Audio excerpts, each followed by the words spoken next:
So the 2018 Winter Olympics came to an end this past Sunday, and oh, what an Olympics it was. There were records broken, surprising victories, and some bad publicity towards the end. I will be taking you through my personal highlights and thoughts on these games right after this intro.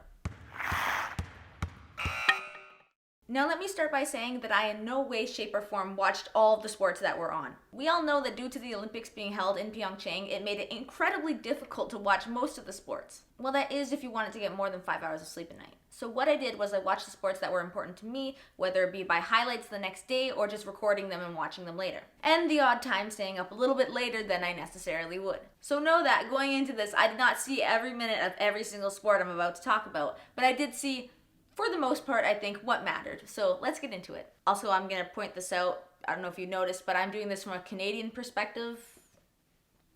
So don't be offended if I only do Canadian highlights, because that's kind of what I just watched. Okay, now that that's out of the way, should we start with the biggest shocker, in my opinion, of these games? Canada didn't win gold in either men's or women's hockey. Or curling. What? And despite that, Canada managed to bring in 29 medals, which is our record. Now let's talk about a few things regarding our men's and women's teams in hockey. Our women's team managed to get silver in a shootout loss to Team USA. Yes, you heard me, shootout loss in the Olympics. I don't like regular season games in the NHL getting decided by shootout. I sure as hell don't like Olympic gold medal games getting decided by a shootout. Olympic gold medal games that would continue a 20-year streak. Canada's women's team has only lost gold once since I was born. Oh my god, I'm good luck. I just think it's absolutely nuts to have shootouts decide Olympic games, whether it's gold medal or not. I won't go into too much detail on the gold medal loss, just that I think both teams worked really, really hard, and you could tell by the third period that Team Canada was getting tired. It's understandable. They had a lot of penalties to kill off, and it was an intense game, so they did their best. And to be honest, halfway through the third, I thought that Team USA was the better team. So I'm not bitter about the loss. Well, I'm not bitter. Like, I am a little bit bitter about the fact that I had to stay up until 2:30 a.m. to watch them lose in a shootout. Once again, a shootout. But hey, that's on me. You can only ask your athletes to play as hard as they can, and if they do, then you should be proud of that. You can't be disappointed if they leave it all out there on the ice and then end up losing in a shootout. Although you can be disappointed if they're bad sports about it. One of the Team Canada players removed her silver from her neck right after it was placed there. And you guys already know how I feel about people being sore losers. And boy, do I know how you guys feel about it.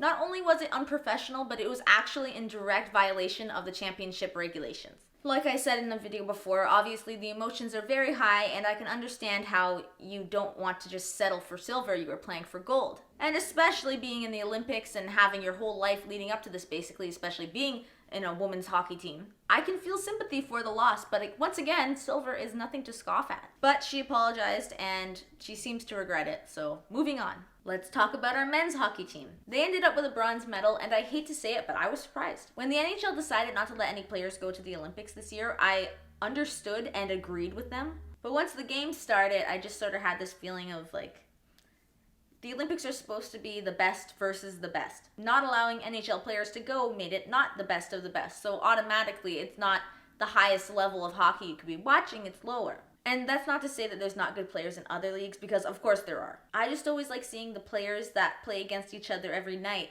come together and play on the same team, and I think that's fun. I definitely missed that this year. On to curling now. This was supposed to be Canada's sport just as much as hockey was supposed to be. In another surprising turn of events, just like in the women's hockey game where Team USA beat us for gold, Team USA beat the men's curling team for gold. And then the women's curling team couldn't even get bronze this year. It just blows your mind.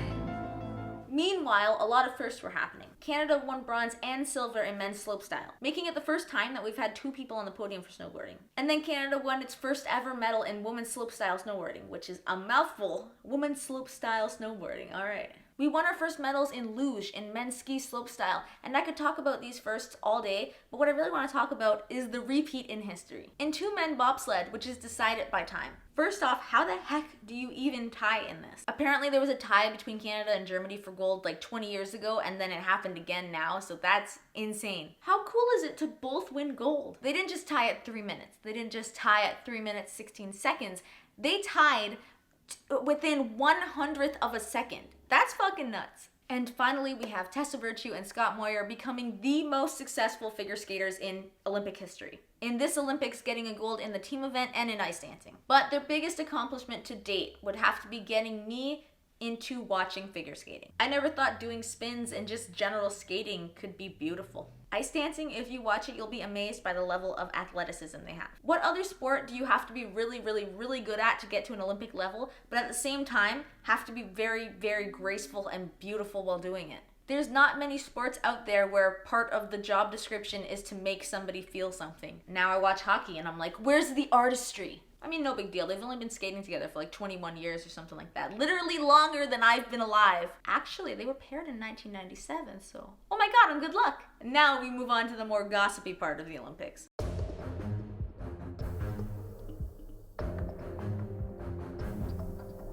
We have new cases of doping, which is always fun. This just in, the Free the Nipple movement is gaining traction. Some Olympians got drunk and stole a car, which is like next level crazy, by the way. And a figure skater at a hockey game became the new face of Canada.